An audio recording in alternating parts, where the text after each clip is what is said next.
রাধে রাধে বন্ধুরা, দেখো আমি আজকে রেডি হয়ে বেরিয়ে পড়েছি। আমার মেয়ের ড্রয়িং কম্পিটিশন আছে, এই জন্য আজকে যাচ্ছে। এই দেখো টোটোয় উঠে পড়েছি আমার মেয়ে আর আমি। তারপরে এই যে আমাদের এই পাশের সব জায়েরা, তারপরে ভাসুর বউ সব ছিল, তারা সবাই মিলে এই যে উঠে পড়েছে। পিছনেও আছে দেখো আমাদেরই একটা টোটো, আমাদের গ্রাম থেকে দুটো টোটোয় আমরা গেছি। এই যে এসে পড়েছি, লাইন দিয়েছি দেখো, কারণ অনেক সবাই এসছে। কম্পিটিশন 3টে ছিল, ওটা সকালে হয়ে গেছে। তারপরে এই দেখো আমার মেয়ে এখানে বসে আছে দেয়ালে ধরে, ওই দেখো তোমাদের টাটা করে দিল।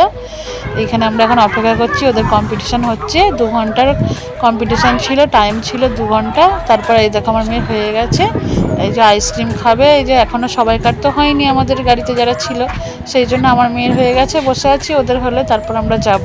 এই দেখো এইখানে ছিল জায়ের, বলে জায়েরে ছিল কম্পিটিশনটা। এটা আমার মেয়ের সেকেন্ড টাইম কম্পিটিশন হচ্ছে। তারপর আমাদের হয়ে গেছে। বাড়ি ফেরার সময় গপুর জন্য একটু সন্দেশ নেবো বলে এলাম। মেয়ে একটা ম্যাঙ্গো ফ্রুটি নিয়েছে।